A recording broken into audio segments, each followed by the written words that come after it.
नमस्कार, मैं हूं फरहान। आप देख रहे हैं नेक्स्ट 9 न्यूज नेशन।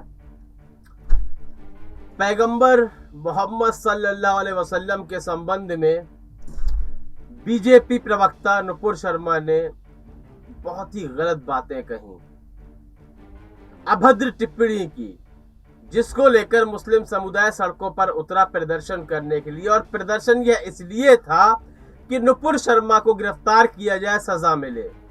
लेकिन पुलिस ने प्रदर्शन खराब करने की कोशिश की, जिससे प्रदर्शन हिंसात्मक हो गया। हम हर प्रकार की हिंसा की अवहेलना करते हैं। किसी प्रकार की हिंसा नहीं होनी चाहिए, लेकिन किसी प्रकार के आंदोलनों को, प्रदर्शनों को भी नहीं रोका जाना चाहिए।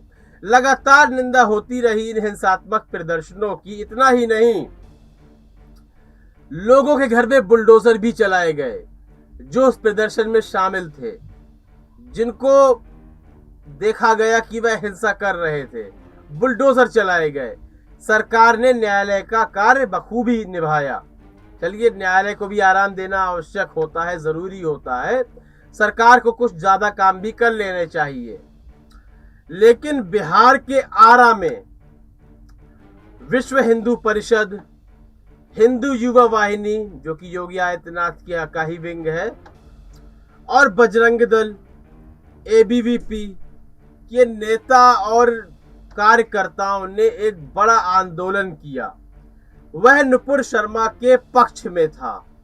एक बड़ा प्रदर्शन हुआ, धार्मिक नारे लगाए गए और यह कहा गया उस प्रदर्शन में, यदि नुपुर शर्मा का बाल विवाह का हुआ तो हम 100 करोड़ इकट्ठे होकर इसका बदला लेंगे।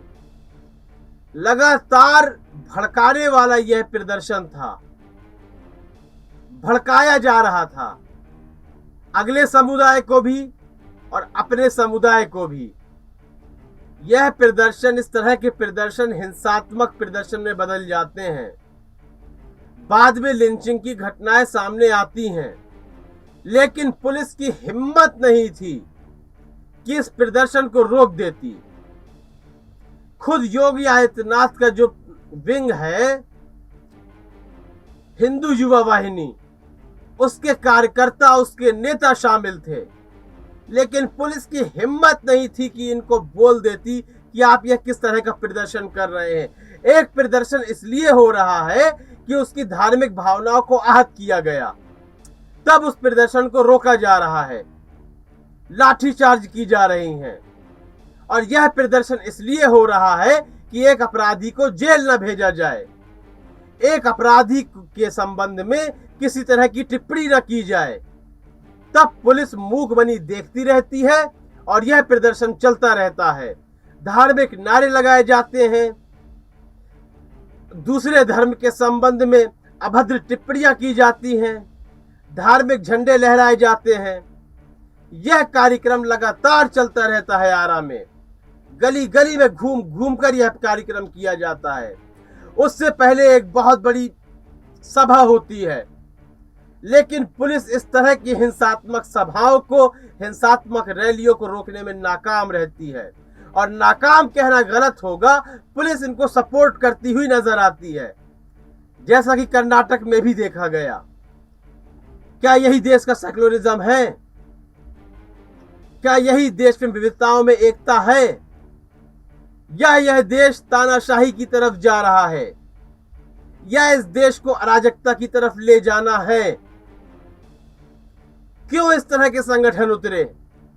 उनकी धार्मिक भावनाओं को तो आहत नहीं किया गया, बल्कि जिनकी धार्मिक भावनाओं को आहत किया गया, उनसे प्रदर्शन करने का अधिकार छीन लिया गया। उनसे एक संवैधानिक अधिकार छीन लिया जाता है।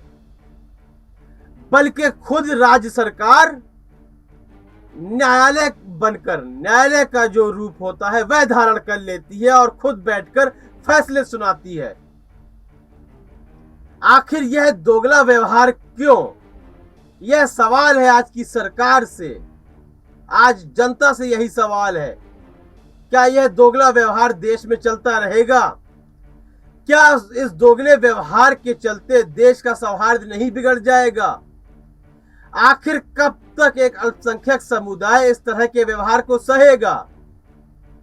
क्या बाद में वह भी अपने रौद्र रूप में आकर इसका विरोध नहीं करता हुआ नजर आएगा?